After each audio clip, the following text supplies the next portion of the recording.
Lewis in the Black Horse Pub.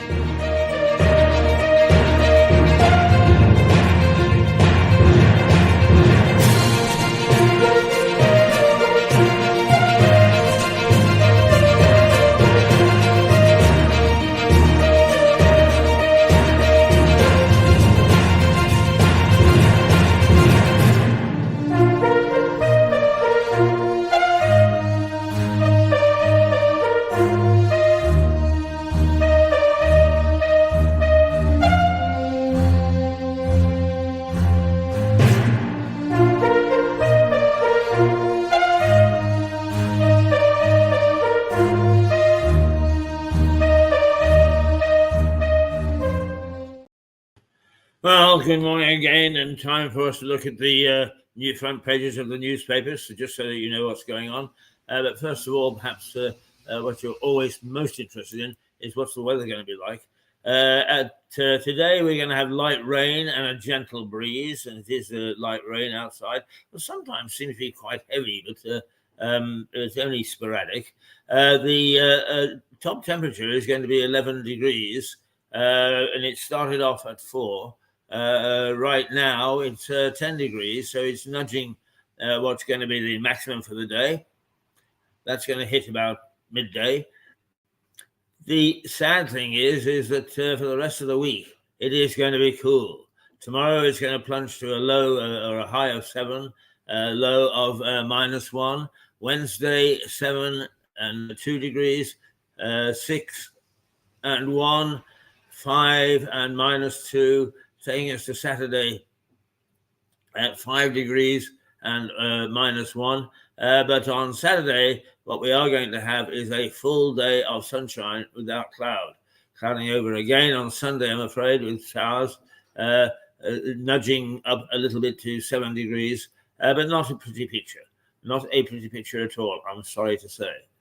But let's take a look at the newspaper front pages.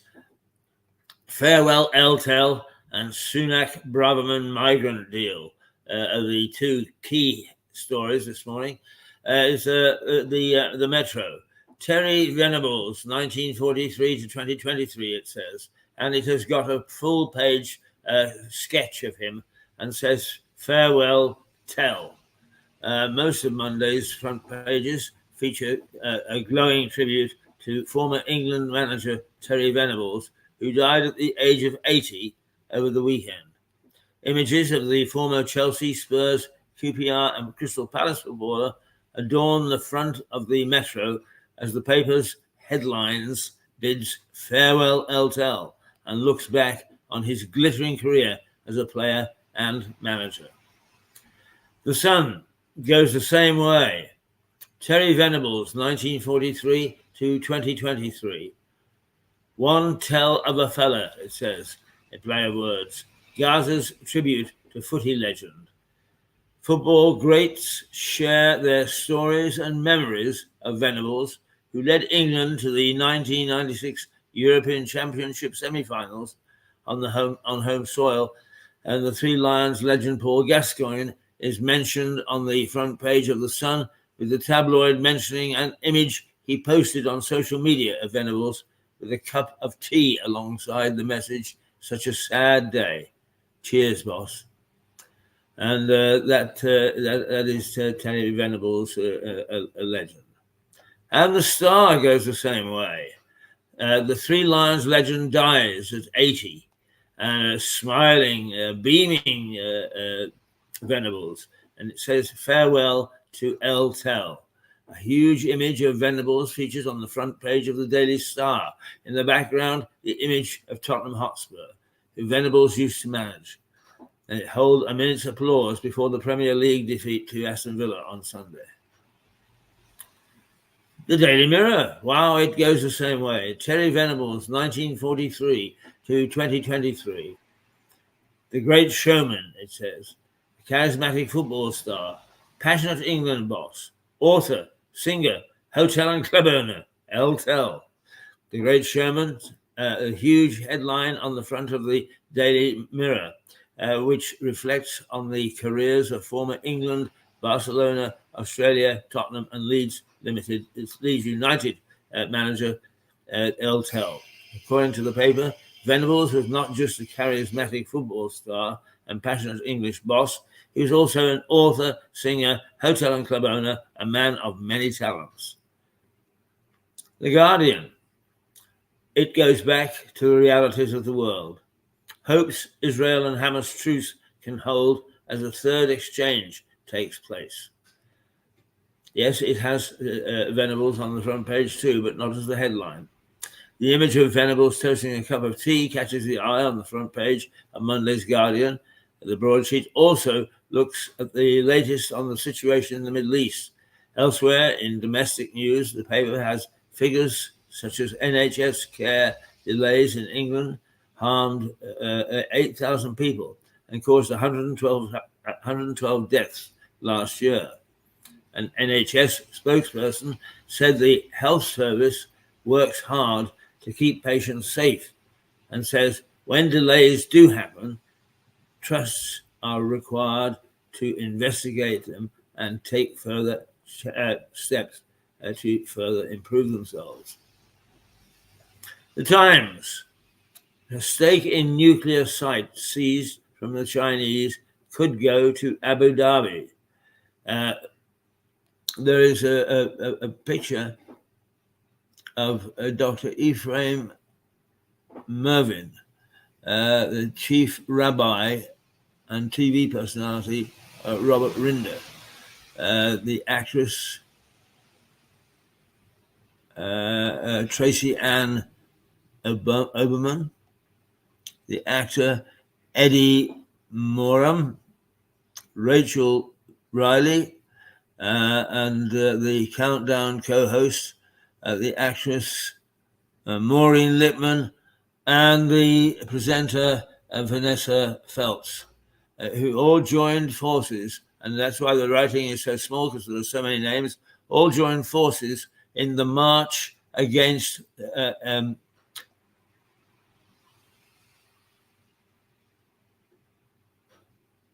anti-Semitism in central London yesterday.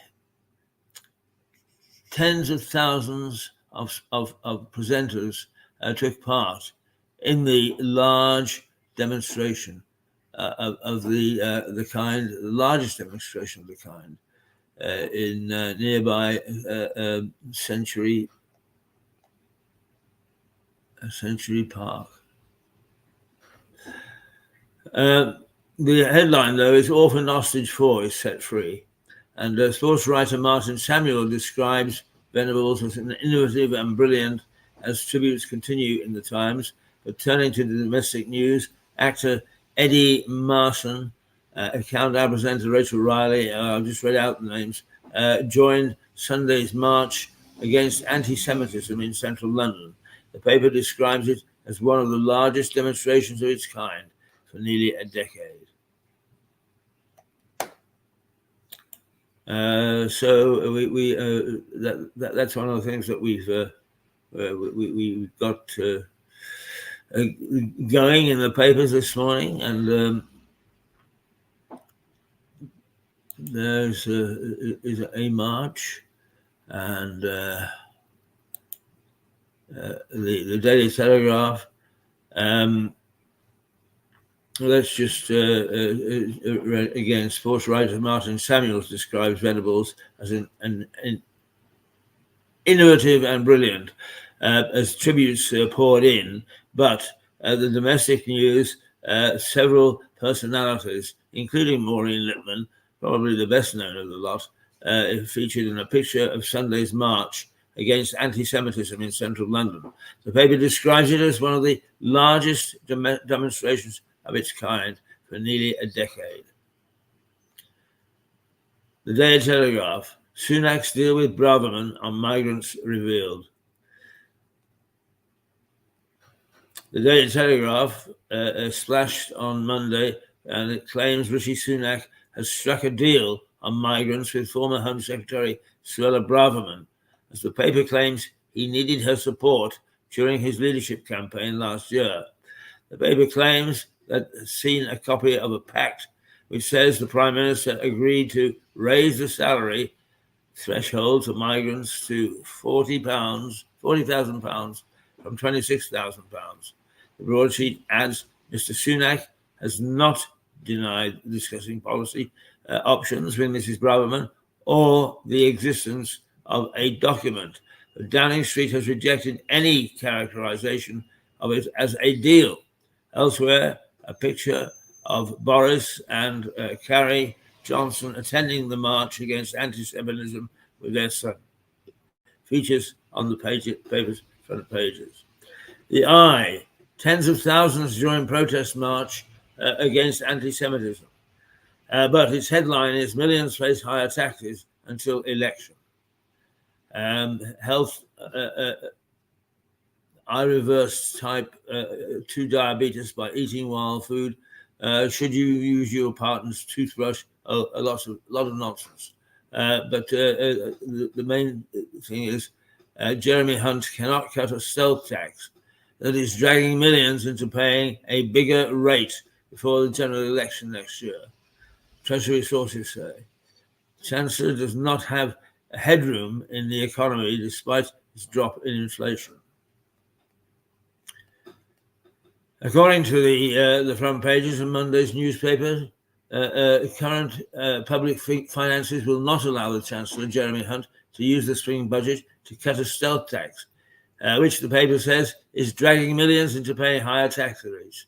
Above the main story is a striking image of tens of thousands of people marching through central London in Sunday's demonstrations against anti-Semitism, as the broadsheet reflects on a weekend of hostages being released and prisoners exchanging in the Middle East.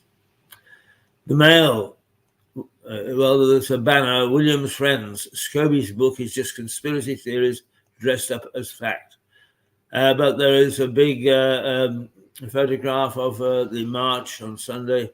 There's no war cries, no angry chants, just solidarity with UK's fearful Jews, as 100,000 march against anti-Semitism.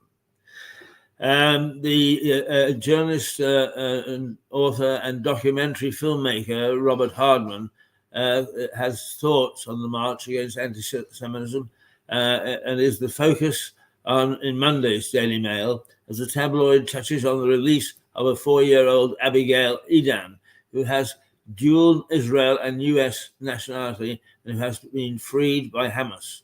The paper also takes aim at new claims made in the royal family biography due out later this week. The Daily Express. Yes, they've got Eltel in the banner, but as author Omid Scobie rips into the monarchy, Prince is urged to defend his family. Harry must hit out at a cruel attacks on the royals. The main story on the Daily Express looks ahead to the bombshell book by royal biographer Omid Scobie, due out later this week. At the top of the masthead, the paper warns an Arctic blast is on its way as Brits are urged to brace themselves for plummeting temperatures. Financial Times, Hamas must find dozens of hostages if the truce is to be extended, says Qatar. The Financial Times reflects on a 4-day ceasefire between Israel and Hamas. The truce is due to end after Monday, and Qatari Minister Sheikh Mohammed bin Abdul Meram, Elthai, so much too long a name. The paper, a truce could be extended if Hamas is able to use the pause in the conflict to locate those hostages. Do I hear the ghost behind me? Right, let's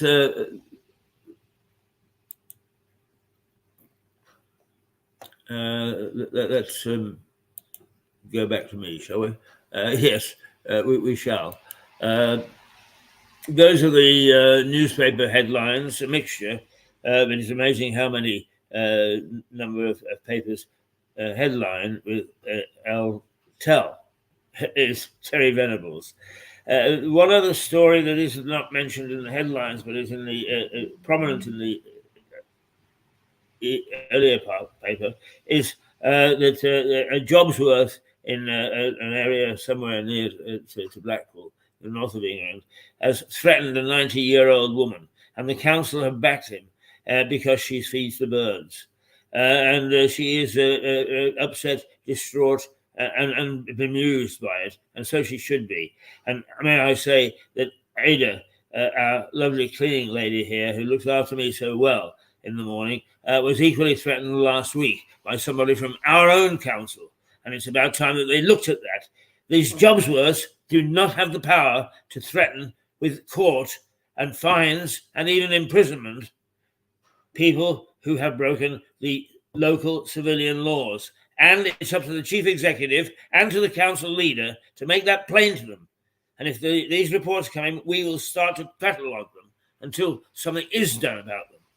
It is wrong, it's not proper, and I'm midway through my 80s as of tomorrow, and it would upset me to be threatened that way, except I am capable of hitting back, as you can see. But we don't want that sort of thing. Yes, laws and bylaws must be respected, but there is a way of treating people who have for 90 years of their life, more than 90 years, been doing things one way and then told to do another. And it's not with these miserable little Jobsworths. They should be sacked, fired, thrown out of the council altogether. They cannot go around posing like this. There we go. That's mine. Right. Now let's look at, before we go to Normandy, let's go to,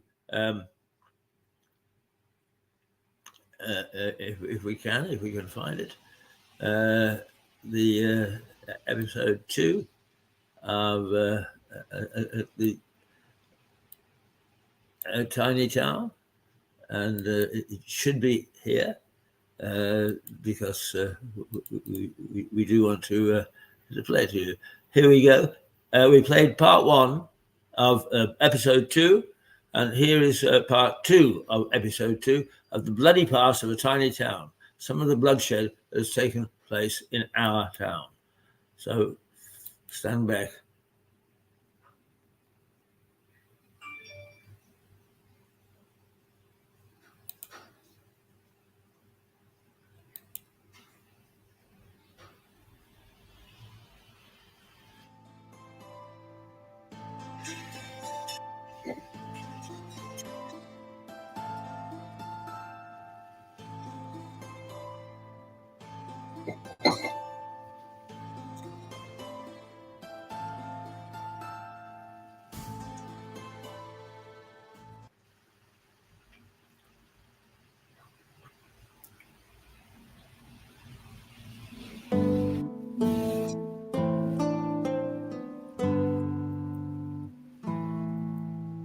Lewes increased in importance as the Norman occupation took hold. Not that it wasn't important before that. In Saxon times, the town had 2 mints. And in case my pronunciation confuses you, those are places where coins were made, not a sweet that is eaten to try to disguise what you've been drinking.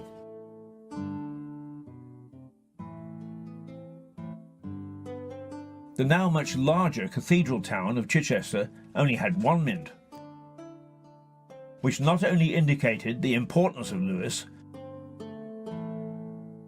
but started a sort of battle of popularity between the 2 places.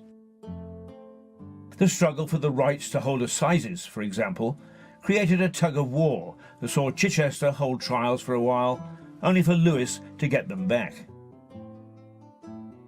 Lewes won. The Crown Court and Lewes Assizes are still located in the modern town, and they ain't going nowhere. Mighty though the Norman castle was, it was dwarfed by the Cluniac Priory, just across this small valley. William de Warenne, who actually fought at the Battle of Hastings, was granted Lewes, along with lots of other goodies, as the spoils of war. His wife Gundrada, a religious lady, asked for and got a sponsorship to establish the priory, just 20 years after England was conquered.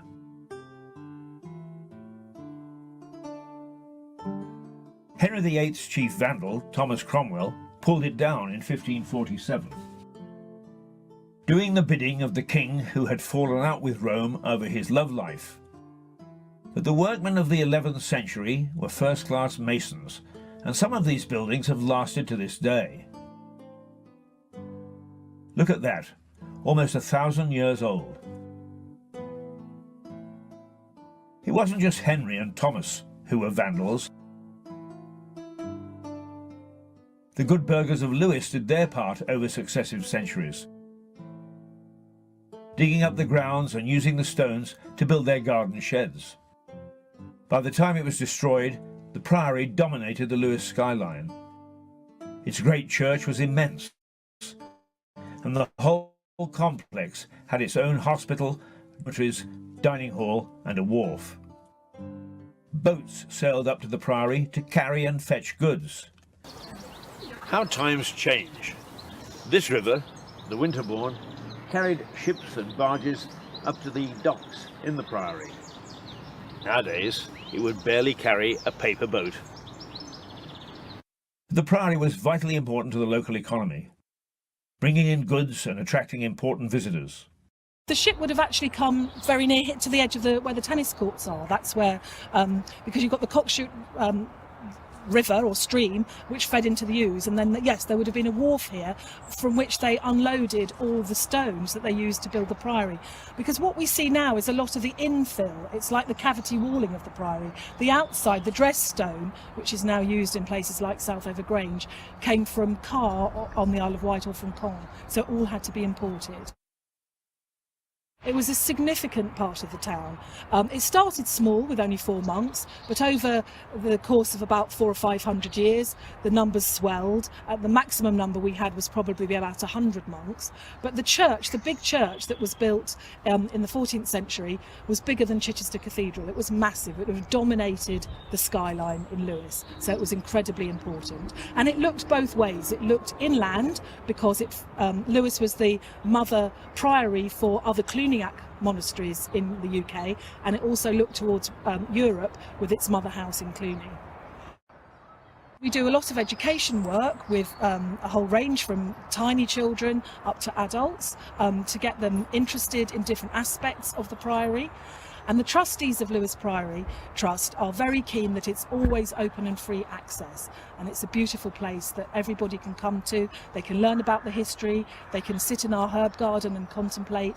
And we've just started a new kitchen garden which will grow vegetables. And again, this is for the community to get involved in. So it's very much based in the community of Lewes. But there's nothing like a bit of competition to stir the blood of a true Lewesian.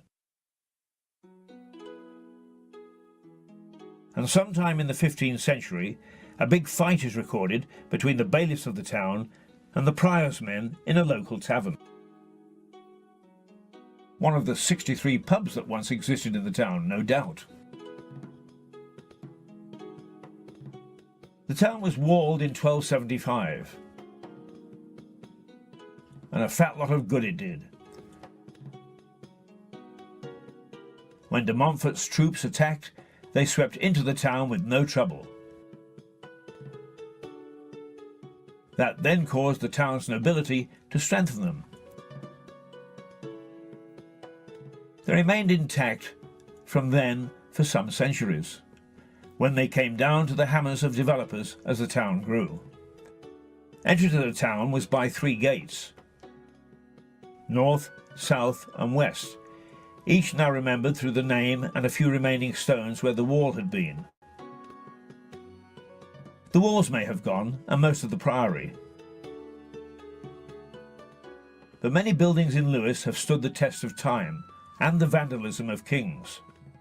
This church was originally a hospice attached to the priory, and this was an early hospital from the same period. And Cromwell wasn't daft enough to pull down a Tudor manor which Henry had given as part of a divorce settlement. He kept Anne of Cleves' house for himself. Within the town walls, this building has more than stood the test of time. St Michael's was the original castle church, built about 1240. It's the parish church of the town and holds both church services and musical concerts today. There is a helmet and depiction of Sir Patrick Hamilton on one of the walls. Lewes is close to the coast and open to attack from French marauders, who regularly attacked the coast. On one occasion in the 16th century, ships sailed up the Ouse far enough for them to be spotted from inside the town. This noble knight depicted here was renowned for his courage in seeing them off. Later, revolutionary Tom Paine was married here before decamping to the Americas. And its spiral tower is one of the few surviving in the UK. Before we disappear into the folds of one of Lewis's hostelries, There's one more legacy from Henry's break with Rome. His successor, Queen Mary, wanted to restore the Roman Church to England, and she was very vicious towards dissenters. 17 people who refused to give up their beliefs or had read the Bible in English were seized and thrown into a dungeon in Lewes. In November 1545, they were marched up these stairs out to a stake and put in tar barrels. Burning to death in that way was a very horrible way to die. One more chapter in the bloody Lewes High Street saga. This act of savagery has not been lost in the mists of time, however.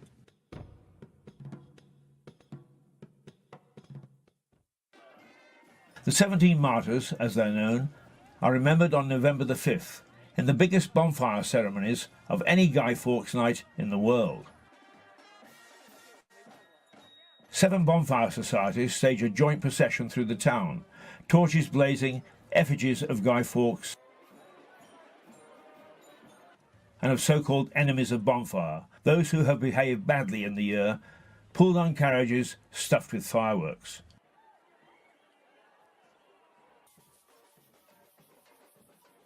It's a colourful and impressive procession, but with an underlying commemoration of the 17 dead. The parade stops at the town's war memorial for the laying of wreaths to the fallen.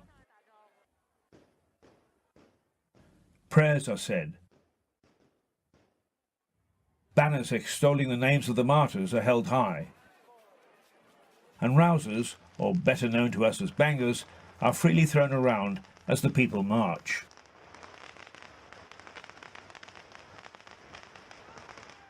It's a colourful parade.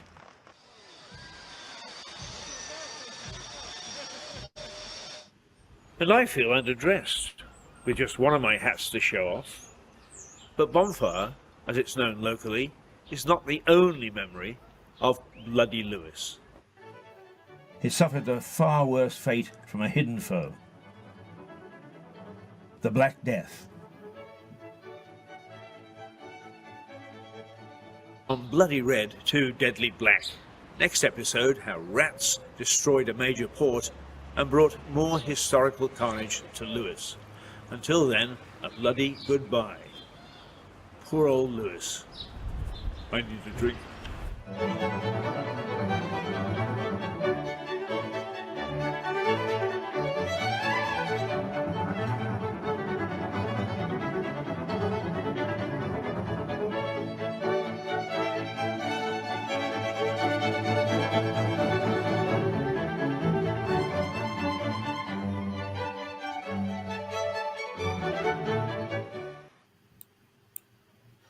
Well, there we are. It's a bit of history, and we'll be bringing you a couple of 15, about 15 minute episodes each Monday, Wednesday, and Friday until the end of the series, which will be about a month's time. So if you want to know a bit more about our town and its history, by all means, tap in. Okay, now we are going in in a minute or two to go to a man in Normandy, Harry Atherton, and another chat about medieval times and how we might be cooperating, but certainly benefiting from some of Harry's travels, which have been numerous. So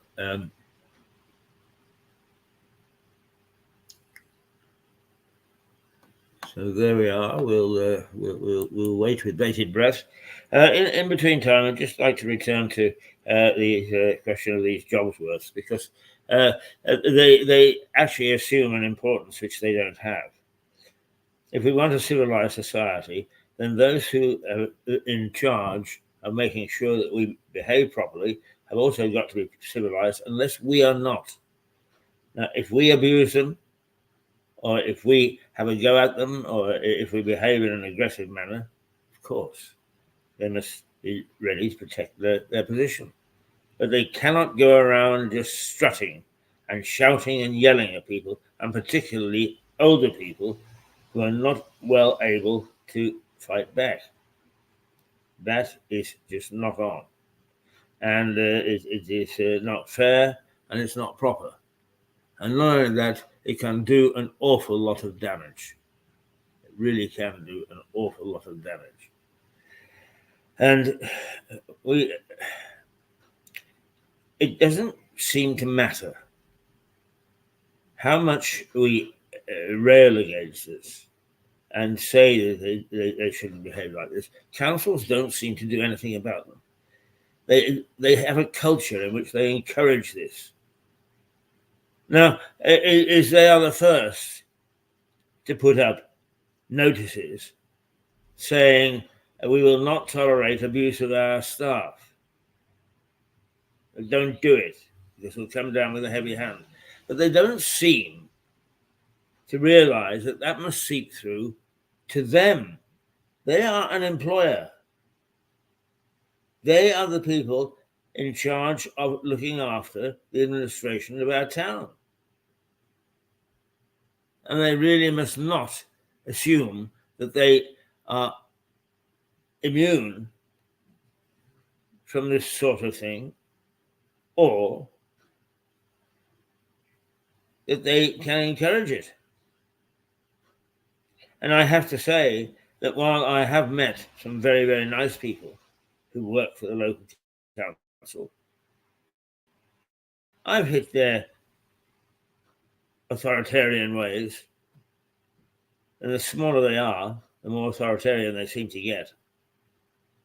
But I'll tell you the group that I do love, because I come to work at it's about 6:30, 6:45 in the morning, tootling along on my motor scooter, and I pass and bump into and chat to the people who collect the waste at that hour of the morning, and they are the most delightful, most civilized, friendliest guys you could ever wish to meet. They're a pleasure to talk to. They've understood what their job is all about. But only some of the others who think that it, in some way, raises their own position and regard. It does not. It does exactly the opposite. Breaks down their esteem. It breaks down the respect we have for them. They are not people of authority. They are people who carry out the wishes of the council. Now, councils and councillors should not behave that way. And in the main, they don't.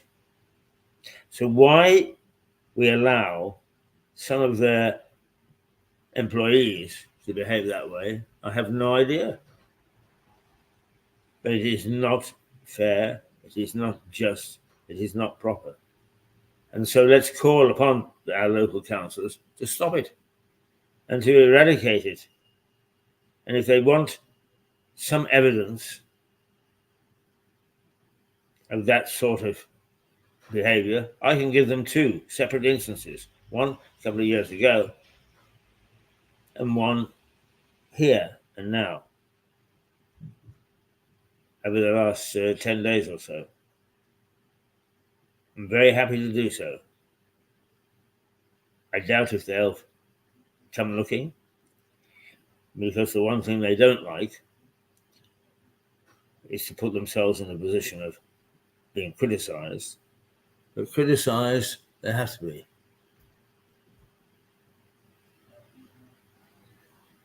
I'm just looking at a little message that cropped up on one of the local apps, and that's a good way of getting the word around.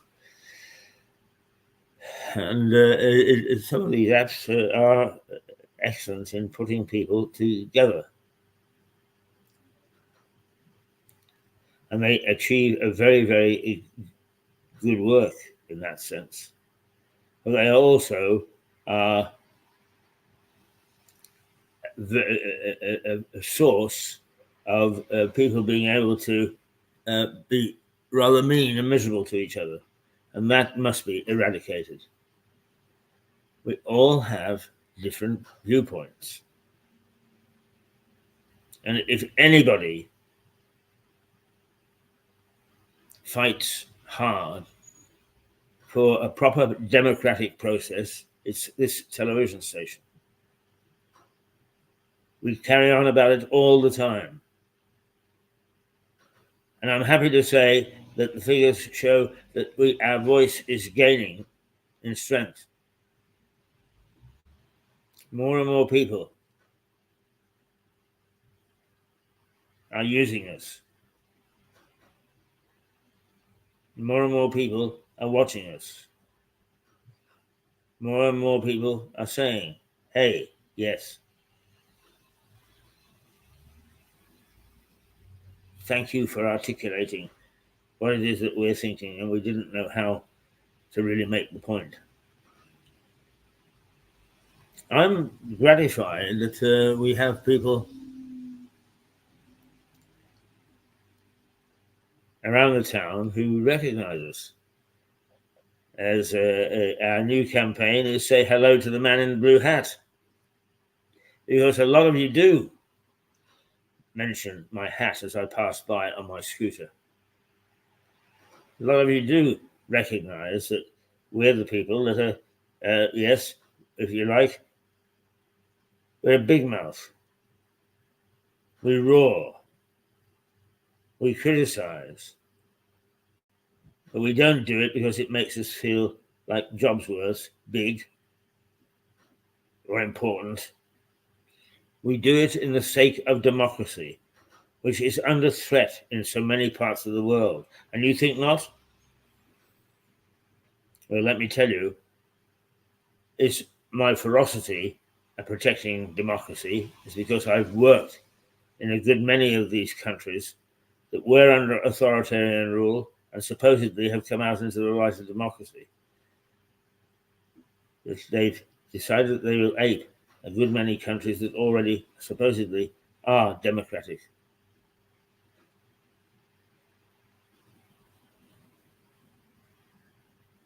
And it's not a pretty sight. And the trouble is that 9 times out of 10, where a non-democratic society, I'm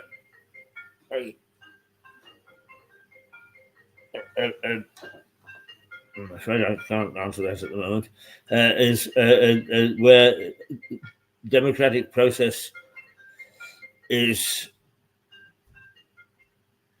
flimsy, it's under threat. And it's the little guy, it's the average citizen. It's the average citizen who suffers the most. Now, if you'll just forgive me for 1 second, because I'm not getting. I just want to make sure that that Harry hasn't been in touch, because he hasn't appeared yet in the on the screen. No, he's not here yet. Let's have a look in the junk. No, he's not there yet either.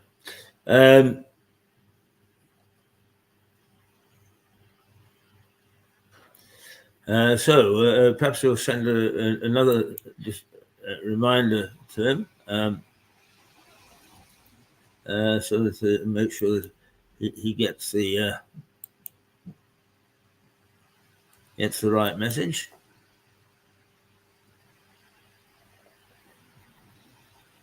And there we go. It's gone off.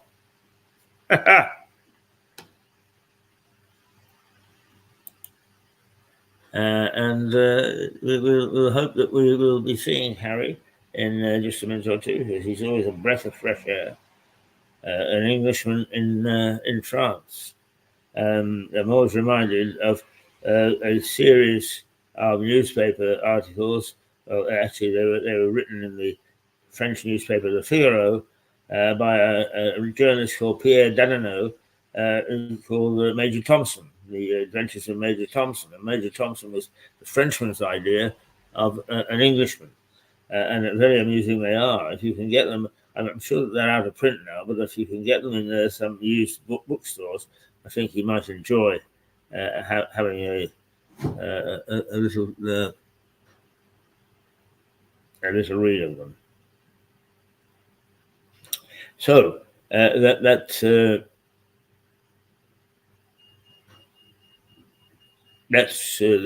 current state of play.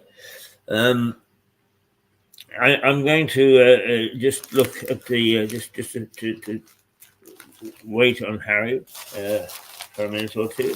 I'm going to look in the inside of the newspapers. Let me read you this lady, the story of this lady. The headline reads: "Bully council threat to fine a woman at 97, 97-year-old, and she's been threatened for feeding the birds in her garden. A 97-year-old woman is too afraid to feed birds in her back garden after a bullying council threatened to fine her. Retired music teacher Anne Seago says she can't even bring herself to look out of the window of her conservatory to watch the sparrows and robins after being accused of anti-social behaviour. Council officials are said to have pursued Mrs. Seago for 2 years after a neighbour complained that pigeons and seagulls were attracted to her bird table and caused a nuisance. Environmental health officers have also been driven past her bungalow to see the pigeons are roosting on the roof. For God's sake, how do you stop pigeons roosting on your roof? Earlier this month, Mrs. Seago received a written warning from the council saying she will be issued with a community protection notice and fined £100 if she does not cease antisocial behaviour. Now, this legislation was not meant for that. It's not meant for councils to be able to bully 97-year-olds. I'll tell you something, I would ignore, if we were up there, and we'll do it down here too, if any of this sort of thing comes to light, I would ignore anything about abusing council employees. I would go down and I would abuse them on the doorstep so they know what it's like. There is nothing like a taste of your own medicine that actually makes you think twice about spending it on other people. This poor woman, frail. There's a photograph of her. It's frail. And it's just not on. And it's not at all nice. Now, I've got Harry here. And so we're going to go to Harry. Good morning, Harry Atherton. How are you? I'm fine, just fine. Sitting here on a rainy Normandy day. Typical English weather, I guess. Yes, as you say, we share a lot of things in common with Normandy, and the weather is one of them. and it's pretty miserable here as well. Mm-hmm. I'm just, Harry, just to get your opinion, because I'm quite sure it will fall in line with mine. Is I've just been reading a story about a lady, a 97-year-old lady somewhere in the north of England, who has been threatened with fining and all sorts of other dire things by her local council for feeding the birds in her garden. Not in the street, not in the park, in her garden. They've been threatening her, and she's all shook up about it, and I don't blame her. And the reason that I spotted it particularly was because our cleaning lady, Ada, who's left here, oh, I don't know, 10, 15 minutes ago, was threatened the other day by a job's worth from this council for putting out a box of toys for the bin men to collect.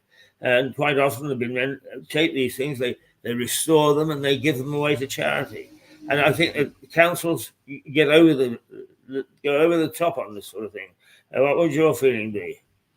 Well, I think we're living in an age where the people who govern us think they have to introduce a new law of some sort, constraining our activities every 5 minutes. And a typical example of that is the European Union, which hands out 2,000 new regulations every month of one sort or another to justify their existence. So it puts society in a straitjacket. But that's how these people feel useful and want to get their names on some obscure law, obviously one about feeding pigeons in the park or whatever it is you're referring to there. And there is an old law, I think, about feeding crows in the park. Crows are a protected species, but there's something to do with feeding the crows because it's a law that goes back to when roofs were thatched, and the crows would therefore gather and peck away at the thatching and remove the neighbor's roof. So in feeding the crows, you encourage their presence and therefore the ultimate destruction of your neighbor's roof. So there is some sort of an obscure law in Britain about feeding crows. Now, as we know, laws in Britain, with a non-constitutional country, they're simply on the statute book. So these laws sit there forever unless somebody makes a point of repealing them. I was always impressed when, as recently as 1953, we repealed the law for stealing more than a shilling or a sheep. But you could until 1953. I can't remember when capital punishment was banned in Britain, but until then, you could theoretically be hanged for stealing more than a shilling. I always kept it 11 pennies myself. I never stole any more, just in case. I make the observation that you see signs all over the place from employers, including councils, who will not tolerate our staff being abused. They don't seem to mind turning it the other way around. I don't see any signs up saying our staff will not abuse our customers or those that we are charged with looking after. No, well, of course, I mean, when we've got laws, when laws become too prolific, they tend to lose their value, and the more laws there are, the more the tendency is to disobey them. And what's happening, I think, in modern society, this is again just purely a personal point of view, is that we're over-administered. There's a progressive lack of freedom. There's both legal limits to our behavior and self-imposed limits on our thoughts. Even this whole woke movement is a frightening thing. It's Orwellian because it's even telling us how we should think and how we should react. I do really feel we're living the decline of civilization as we have known it for many years. But then again, people of our age, Keith, have always said that. And the new waves of youth come up with new hopes and put things back on track, hopefully. So we tend to take a jaundiced view as we reach some of these magical figures on the human scale. So we tend to be a little bit negative in our declining years, and we really perhaps shouldn't be. But it would be a better world if they stopped making bloody rules about what we can and can't do, and just allow common sense behavior to direct how we behave, how we link with other people, how we care, and the authority does tend to treat us like children. Absolutely, and if treated like children, you become a child. Exactly. You respond to that. Yes. Harry, if this country, and I don't know whether France has been riven quite the same over the Hamas affair, but there is a great feeling of anti-Semitism that has grown up. But on Sunday, they estimate that over 100,000, including a large number of famous names, joined a march in London that attracted over 100,000 people to support anti-Semitism laws. Is the similar situation in France? Yes, indeed it is, and it's refreshing to see that there's a reaction to the extreme nature of the, and I say extreme nature, of the pro-Palestinian protest marches, which managed to suck in a large number of people who you wouldn't expect to be supporters of a terrorist organization, and therefore looked very impressive at the time.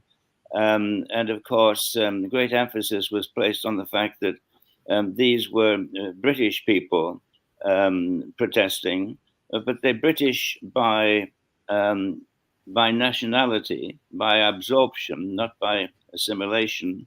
But they're certainly not British in their minds and in their values.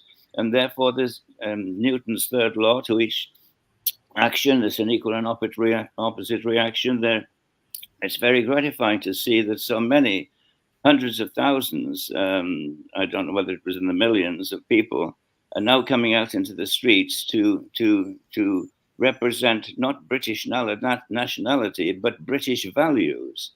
And I think this problem will only, don't think it's going to go away. We've gone too far down that track now, but I think it will only be softened, mitigated by when we stick with what we have always thought was the meaningful values that Britain embodied. And I think they're still there, but they're a little bit hidden. But the Brits are fairly slow to react very often in these things. They're not an impulsive people. They're not Latins. They've got a character which is more benign and takes a while to.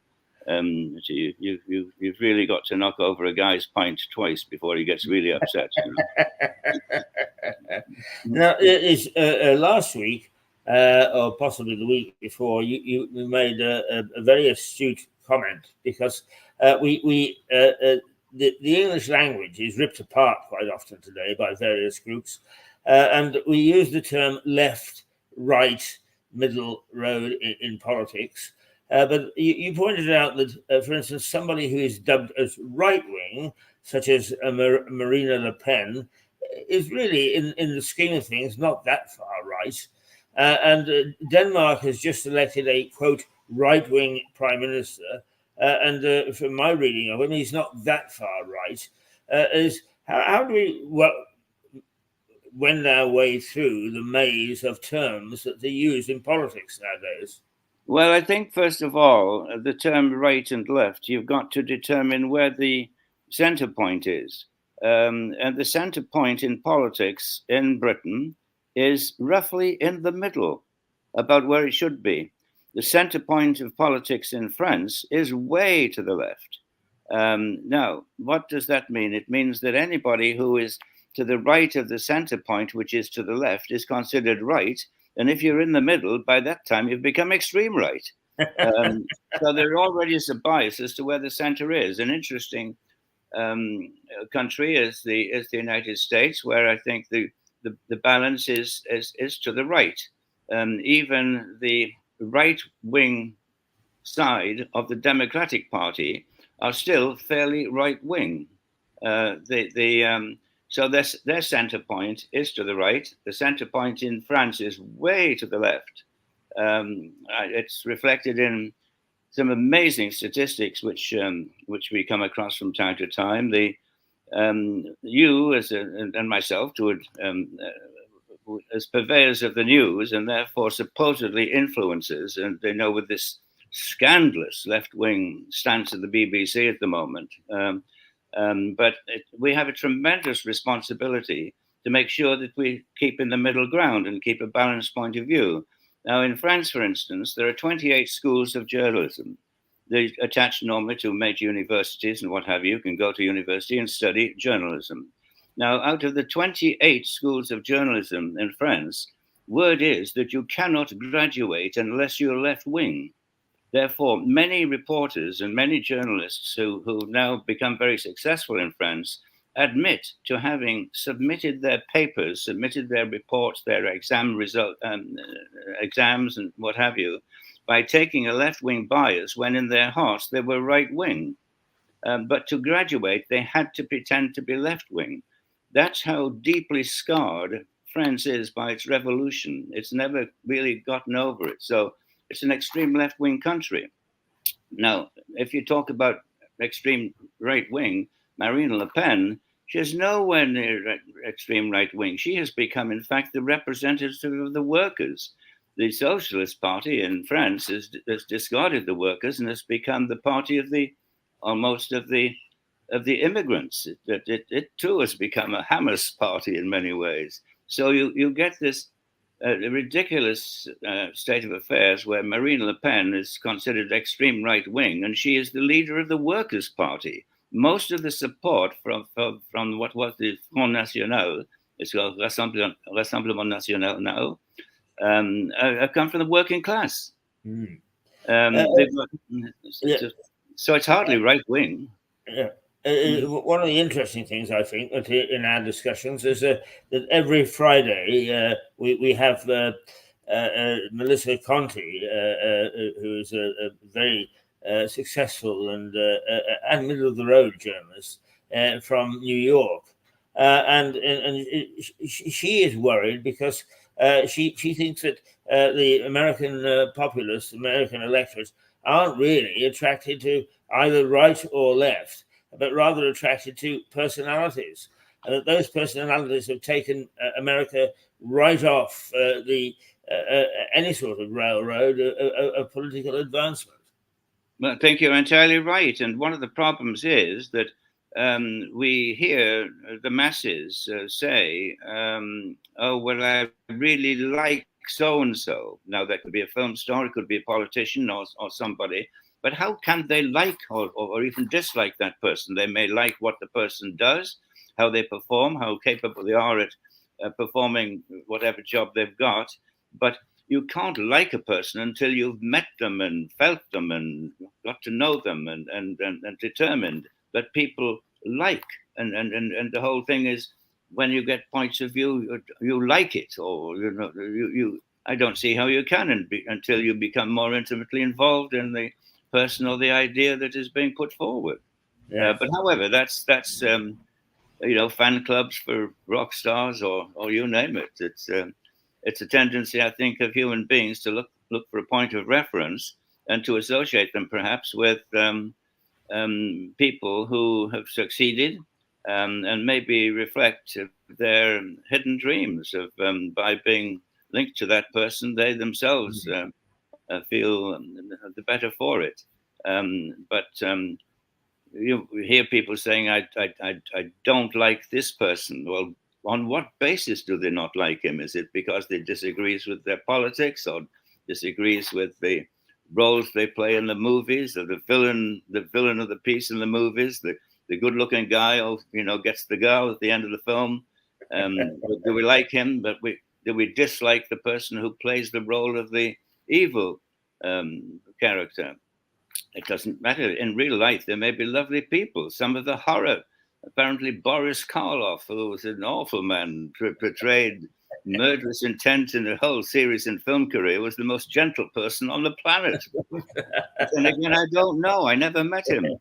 Anyway, there we go. So. Yes. I think before we get off the political scene, because it is of great interest, I think, at the moment, particularly since there are elections all the way around next year, is that in the United States, the two established parties totally lost their way, both of them.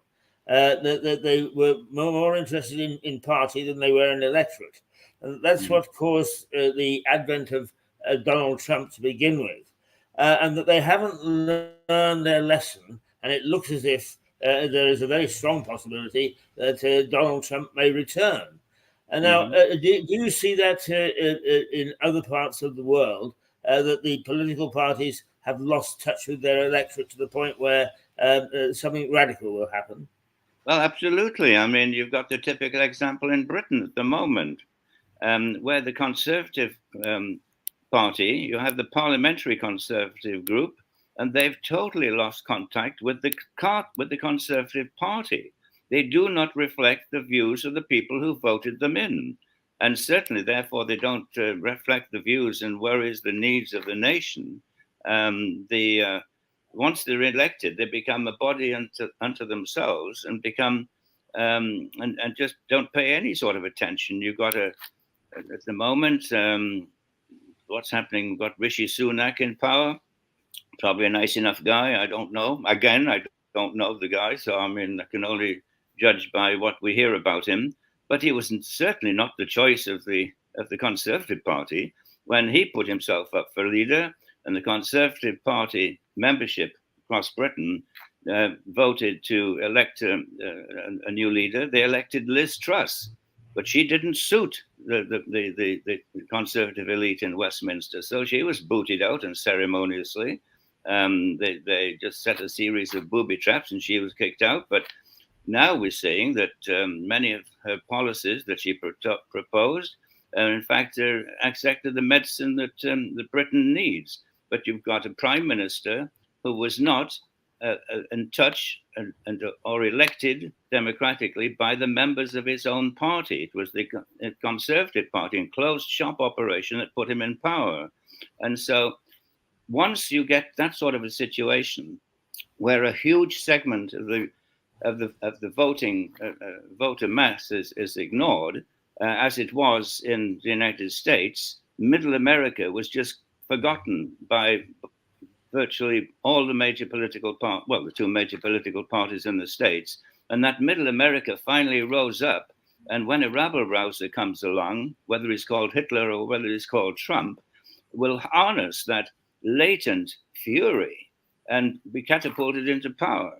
So it was the neglect of the ruling class that created the electoral base for Donald Trump, just as it was neglect of the people of Germany after World War I that led to the rise of Hitler and many of the other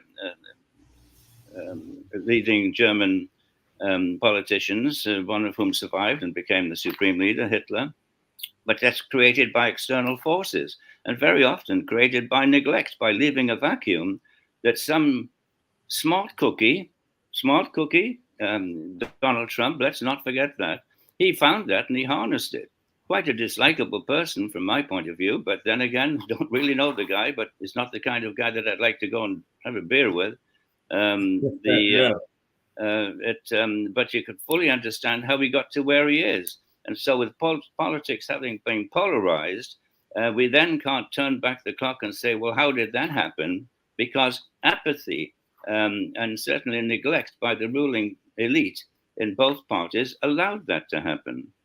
We don't listen to the people.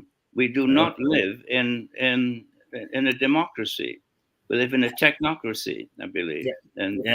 Absolutely. I mean, that is this television station doesn't ask about the rights or wrongs of anybody's policies necessarily, unless they're a way out. What we urge is that we get back to a democratic process, which is being eroded, not with us just in Britain, but in large parts of the world.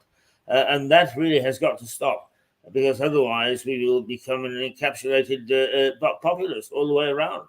I think so. And then, of course, you've got the other dynamic that applies in politics, which is the swing of the pendulum, which you might call it from left to right, but just simply the swing of the pendulum because of other influences. And in Europe at the moment, you've got an enormous swing to the right. Most of the parties in the ascendancy in the major European nations are moving to the right. We've just seen that in Holland, in the Netherlands, I should say. And we're about to see it in Spain, most certainly. We're seeing it in Austria, where the most popular party is right wing, or at least in the polls they are for the moment. And we already have that in Poland and Hungary. France, I think, will eventually swing so-called right to Marine Le Pen or somebody like her. Though, as I've just said earlier, I don't see that she's particularly right wing, but she will appear right wing to the French, and so there's a general tendency to move in that direction. And so I think we're going to see major changes happening in Europe. What they're going to do is not to quit Europe like Britain did. They're going to try to influence it from the inside. And I think all of the nonsense, ridiculous laws and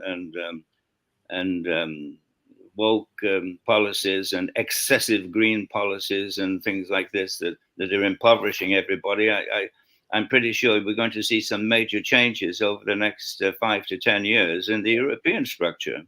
Yes, I think you're right. I think you're right. I think politicians must not take the electorate as fools, as they often do. Yeah, I think we're in for some major changes, and I think they'll come rapidly because there's only change can happen slowly, but when it reaches a breaking point, it comes very, very, very rapidly, almost in revolutionary terms. Yes, there's an old expression. I think it's George Bernard Shaw said that reasonable men accept unreasonable things, whereas unreasonable men do not. Therefore, all change is due to unreasonable men. So when it's got too far and you can't, the system is about to break, unreasonable men appear on the scene again, taking us back to Trump, taking us back to other changes, major changes in political history. It's done because it's stretched too far. We have the situation. Now, this is a dangerous subject. I'm going to walk onto a minefield here, and that Yes. is with immigration. Yes. We've gone too far, too fast. We're changing the nature of these of countries. Not just Britain, but France too has got tremendous problems where whole segments of the major cities, parts of the major cities, are now no-go areas because they got. Given the Danish election, this recent Danish election is said to have reflected the Danish people's view on immigration as well. And we tend not to think of some of those smaller countries. Well, that's very interesting because Denmark is a country, if we take the center of politics in Denmark, it is very much to the left. Denmark is a left-wing country in terms of its political thinking. And yet even they have realized that enough is enough, and they're bringing the shutters down, and they're going to try and they'll be acting quite a number of what people would call right-wing policies. I don't think the right-wing. I think it's self-preservation. If they want to keep the character, the nation of which you're part, if you want to dilute that and change it, become another nation, bearing in mind that, gosh, I'm getting even further into dangerous territory now. But at the present rate of growth, what will the national religion of Britain be in 50 years' time? It's frightening to think, and certainly parts of some of the big cities and in the Midlands and in the North, there are laws enacted which are not British laws, but they are religious laws. And Yes. so the nation is changing before our very eyes. Is that a good thing? I don't know. We'll be gone. We'll never see that. But No, we won't. certainly, it will not be the Britain into which we were born. No, and I am sceptical of that, as indeed I think you are, probably. Mm-hmm. I'm sorry, I missed that. So go on, Harry. Sorry, I missed your questions, Keith. No, I didn't ask a question. I said I'm sceptical of the fact that the Britain of the 50 years' time will be the Britain into which we were born. Well, I think it's changed enormously in our lifetimes, and it will, and maybe change is essential. Maybe you can't stand still, and of course, in the context of Britain changing, we almost tend to think of that as a constant, and the way that Europe is a constant. But the center of the world is no longer on a London-Berlin axis. It long ago swung over to an American Pax Americana as a Pax from a Pax Britannica, but the center of the world now is somewhere in the middle of the South China Sea. Yes. Our period in the sunshine is over. I mean, we're and we seem to be accelerating it as fast as possible by engaging in policies which weaken us both economically, spiritually, and I won't use another word. But the world, the future of the world is not in Europe and not in the West. It's somewhere else. As I say, I won't even give a country. I'll talk about the middle of the South China Sea is now the center of the world. Yes. Mm-hmm. Well, okay. I think that as usual, I asked you for your very astute analysis, and you've given it, and it is astute. And I think that it's worth putting out to our viewers. What I think we should now turn to is our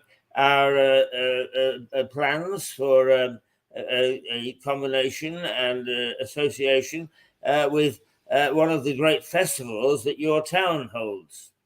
Yes, indeed. Well, we're an historical town, as indeed is Lewis. I've been giving some more thought to the possibility of pursuing a relationship progressively. I mean, twinning the two towns is a major step, as you say, and is certainly beyond our mandate. The only thing that disturbs me at the moment is the comparative size of the two towns. Lewis is quite a major conurbation, and you did give me the population figures, I think, last time, whereas we're relatively small, but we're similar in history. There are sorts of common ground, and a very good way to put out feelers is to bring the different associative groups in each town in contact with each other to see how that common ground can be exploited. Yes. Now, exploited not just to give us a warm feeling in our trousers, but simply to exploit it for benefit. There we mention that awful word, commercial benefit. But if it brings business, tourism, and activity, yes, commercial activity, that's very good, and everybody benefits from that. So we can. It shouldn't be for just purely altruistic reasons. It needs to have some sort of economic benefit, which I think is definitely there. Indeed, I think it would. Yeah. You mentioned actually I've been putting out feelers, and those people who get enthusiastic about these sort of things most in our town are the round table type of operation. I've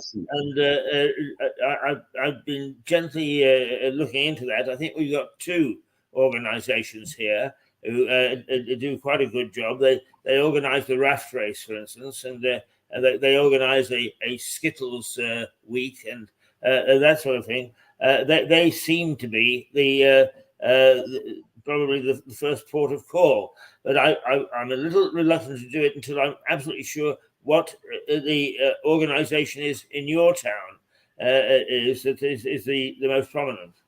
Well, you've mentioned Round Table. You've got the Rotary. I'm sure you have the Rotary there. That's a worldwide organization. The strongest group of that kind in Domfront, in our little town, is the Lions Club, which is again a universal operation. They're very active. They do lots of good work for charity, and they're not the only one. We have quite a number of organizations, but I would think the Lions Club, and it usually gets the same kind of people involved, a cross section of society, you know, who have the right attitude, the right ambitions. I think there certainly could be a link there, even if they're not the same organizational structure that exists in Britain. I think the Lions Club exists in Britain, does it not? Do you have a Lions Club? Yes, indeed, it does. I mean, my experience of these organizations is that they are quite happy if it's an issue for the community to be cooperative.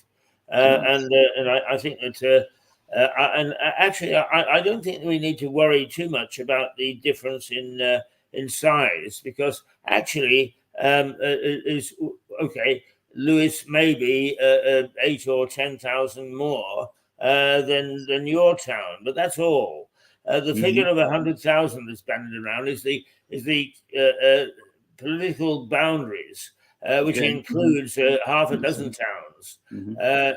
So if we're talking strictly Lewes, which I think we are, is that we would be much closer in size and organization and indeed tradition to each other than you might think. And I think that the strength of our charitable organizations is one that we should play on. Well, I think so, and you're quite right. I think the population imbalance isn't too much of a problem. A town near us, Ferté-Massé, is twinned, which has a population of about 12,000, is twinned with Ludlow in Shropshire, which has a population of 100,000, and it seems to work extremely well. And then the second overlay is the fact that many British towns are much, much bigger by nature because of Britain being a highly populated country in terms of the floor space, and as opposed to France. So the large French towns rarely tend to go over 30 or 40,000. You know, you've got the big centers, Bordeaux, Marseille, Lyon, and Paris, of course, where you get into the hundreds of thousands, or Paris million. But major towns, the capital of our department, Alençon, is a town of about 50,000 people. Barely, maybe not even that. And yet it's the capital of a whole county, as it were. A department, you call them counties, we call them departments. Yeah. Yes. Well, in fact, Lewes town is the county town of East Sussex. Yeah. So equally, we've got quite a small organization, a small conurbation that is, in theory, anyway, the administrative centre of the entire, I want to say province, county of East Sussex. And it actually is quite proud of that nomenclature. So I think that we're not too far apart, and I think we'll find a lot of things in common. And I think perhaps now we should start to ask.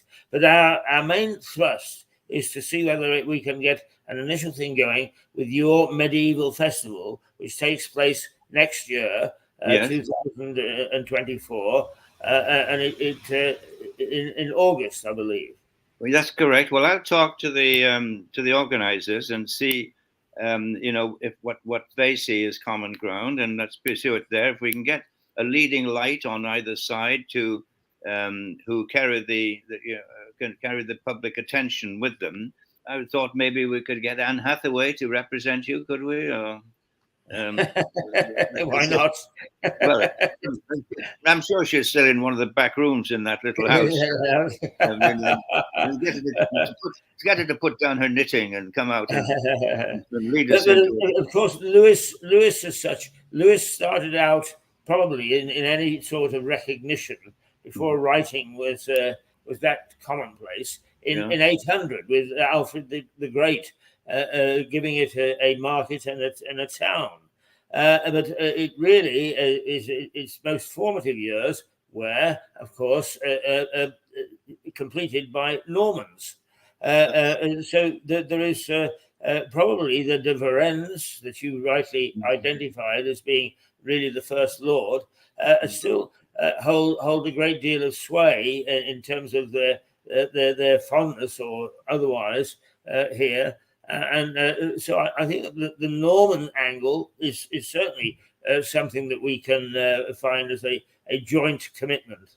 I think we could. And de Varennes, of course, endeared himself to the local populace by, did I tell you the story? Well, it's an alleged story about when William the Conqueror was called back to Normandy because the Duke of Brittany had getting a bit stroppy and he had to go and sort him out, as he did from time to time. He left de Varennes in charge. And while William was gone, some of the people thought it was the opportunity to create problems. So they rose up against the new regime, and de Varennes put it down with great brutality. He allegedly cut off the right foot of 20,000 people. Now, whether that's true or not, I'm not sure, but it's a legend. When William came back and he saw all these people hobbling around, he said, "Well, what happened here?" He said, "Well, I cut off their right foot, squire, because they were no longer loyal to you." He said, that's a good piece of work. And so he gave him even more land and allowed him to build your castle, you see, which is a lovely castle.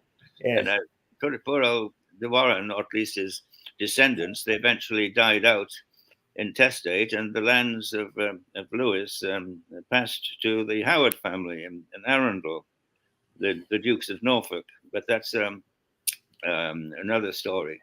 But yes. No, de Varennes certainly left his mark. And yes. Are there any one-legged people? I haven't noticed them hobbling much. Hobbling around, yeah. No, but of course, one of the ties is that we still are rather proud, even though it is mostly ruins now, the priory, which Garuda de Varennes founded in as early, some people believe, as 1069. Yes, and she did that because she said to Bill, "Bill, I feel like a weekend away. Let's pop over to Normandy," which they did. And then they, because she was a very religious woman, she said, "Let's go and knock on the door of the Pope and say hello." And they started out towards Rome, only to find a local war in the way. And so she veered off, and they stayed in a Cluniac priory for a little while. And she was so impressed by it. I mean, she said, "Okay, Bill, let's go back and build one." And it's said that William the Conqueror, whom she was either sister or sister-in-law, you're not absolutely sure which, said, no, I'm not having any of that rubbish. And so she went down several times and had Sunday afternoon tea, as relatives do, and she talked him into it. And was able to start the priory, which dominated the town for almost 500 years before Henry VIII came along with the dissolution of the monasteries and pulled it down. So actually, there is a lot of tradition and a lot of history between our two areas of the country. And indeed there is. And of course, going back even earlier than the Norman period, you've got the tremendous influence of the Druid religion, which was common to both sides. Both from the Brittany link with Cornwall, interesting enough, a common language. The people still speak Breton, the Brittany language, and the last person in Cornwall was an old lady who died when I was a little boy, who still spoke Breton. She'd never left Cornwall, but she still spoke.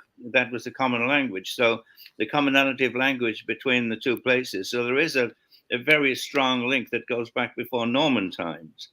And your reference to William, of course, who was initially antipathetic to the church, to the Christian church, eventually came on board in a big way because Unfortunately, because there was clouds surrounding his birth, he was known initially as William the Bastard, Yes. because he was illegitimate. And so his brother, who had become bishop, I think, of Bayeux or whatever, decided to intervene with the Pope, and see if they couldn't find some papers as to whereby his parents had been married after all, so that he would become known as William, just simply William, and then, of course, eventually William the Conqueror when he conquered Britain, England. And so to do that, he built abbeys to impress the popes, founded Mont Saint Michel as a gesture. And so the Pope said, well, he must be a good lad. And he looked in the bottom drawer, found the papers, and William lost this unfortunate title that had carried since his birth. So Yes. he did get into building, both he and his wife, Mathilde, they have beautiful convents built here in Caen, which is the capital of Lower Normandy, and as a memory to their role and active role in supporting the church. Yeah, indeed, and I mean the various things that have made their mark in history. I mean, he was pathological, was he not, about Hereward the Wake? Oh, indeed, yeah. So no, but one has to remember also, Keith, that in those days the role of the church was very, very important. I mean, it was a tremendous power, both economically and morally, and they decided, on many things. Here in Domfront, we have, of course, the little church, Notre-Dame-sur-Lot, which is where the negotiations took place to reinstate Henry II into the church after he had been excommunicated as a result of the Becket murder at Canterbury. And he was banned from the church, excommunicated, and then negotiated here to have him reinstated. So you can see the power of the church, even on powerful monarchs like somebody like Henry II. So the enormous role played by the church right until recent times, and certainly in Catholic countries like Ireland and in Quebec, where I used to live for quite a number of years. The power of the church has waned, but it's still, if you want for a loan at the bank in Quebec, not too many years ago, the bank manager would determine if you were a good Christian and check with the local priest before you get your bank loan. Now that's Harry, can you hold that thought? I have to let Eliza Page in, who comes on after you, and I'm alone here at the moment. I'm always fascinated by the way Keith does a wonderful job. He seems to be a one-man band, and he's chief doorman, chief bottle washer, and it's the vacuum cleaner salesman, I think. Oh no, I shouldn't say that. Maybe somebody's important. I can see somebody coming in, perhaps the new guest. Now here he is back again. But it's amazing, isn't it? What a job he does. He does everything. I mean, well, Harry, I was always very impressed because you will recall that when we first met, that I was actually serving a Canada Council fellowship in the theatre. And one of the jobs that I had was a tour manager taking Romeo and Juliet up and down the length of British Columbia. And we went to Prince George, and the local television man said, "We'd love to have you on. Would you come?" So I took this actress, or a couple of actresses actually, and along we went to be interviewed. And the chap opened the door, and he sort of said, "Sit down over there." And then he wheeled the camera around, and then he interviewed us.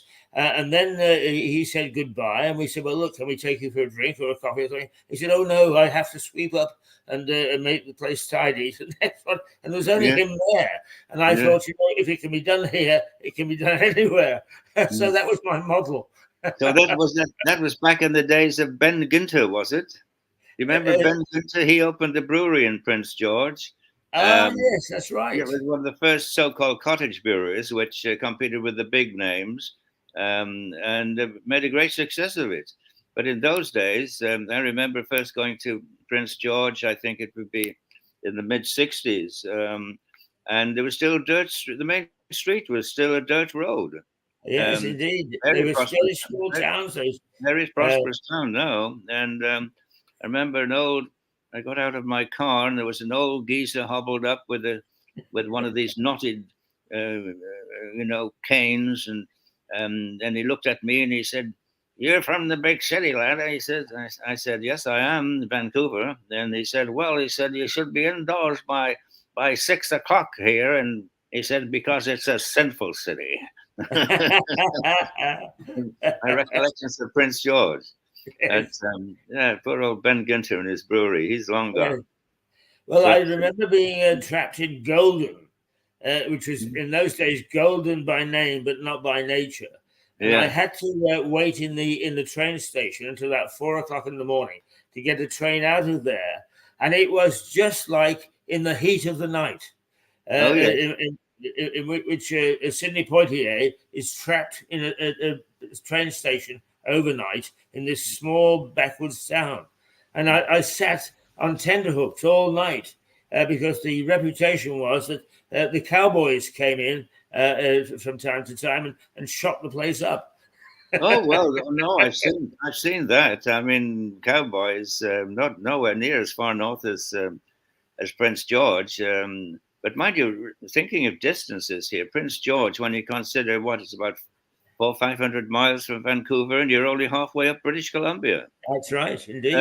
So, you get the sheer size of Canada. It's quite amazing. Yes. And, just one memory is I can share with you, which most people find interesting, and that is that there is a railway line between Prince George and Prince Rupert. And the road runs alongside it for much of the time, of the length of it, which is about 100 miles or so. And there are towns, but nobody living in them. But they are all maintained, is all the way along this line. And it's because the towns were built on the anticipation that with the railway line would come mass immigration, which never transpired. So the towns are there, and Prince George and Prince Rupert are the two major towns, and nothing in between. Yes, I can quite see that. And going back to my times, my youth in British Columbia, there was some very sad stories up near Ashcroft, for instance, beginning of the Caribou Trail, heading up towards Prince George and through Canal and onto Prince George. There were towns that were just ghost towns because all the men had left to fight in the First World War. And in the meat grinder that followed, or the War of the Trenches, they never came back. And these towns just sit there because the male population had gone, so the women then moved on to other centers. And one particularly near Ashcroft. So the tremendous demographic shift in British Columbia has always been noted. There's a very rude story that I cannot tell on family television about Prince George and Prince Rupert. I'm trying to think if there's any polite way I can tell this story, but I don't think there is. Maybe privately. One of the titles that Prince George used to have it was known as the a-hole of the world. If you follow me, and yes. Prince Rupert was considered to be a further 200 miles up it. But anyway, that's as politely as I can tell that story. Anyway, but back to the good old days of our youth in British Columbia. Yeah. Absolutely. Well, Harry, as usual, fascinating having you with us. We will now, we've taken one small step forward in our plan for Indeed. an association with next August's medieval festival, and perhaps is Anne Law, I think it was, wasn't it, who is the tourist lady you had on. We'll get her involved. She and Anne Hathaway should get on well together. So indeed. Yeah. But notwithstanding, I think that perhaps next week, if you don't mind, is you spend a few minutes just outlining what the medieval festival entails, and what there is that happens, and why it should be so intriguing. Well, I'll talk to the people who organised that in the course of the week, and maybe you and I can exchange a private call, or Indeed. Bring everything up to date, so we've got all our ducks in a row for the many millions who watch this program, and we shall then be able to say something intelligent for a change. Yes. Incidentally, you did get my note about the increase in viewers, did you? Oh yes, indeed I did. Yes. You are encouraging. You are a man of amazing talent. I don't know how you handle it all. I mean, you put a circus juggler to shame. You keep so many balls in the air at the same time. Yes. So Harry, good to talk to you. You too. And we'll talk privately, but we'll certainly be with our viewers next Monday. Okay, with pleasure. Okay, Steve. Cheers now. Bye. Bye, Harry. Bye. Bye.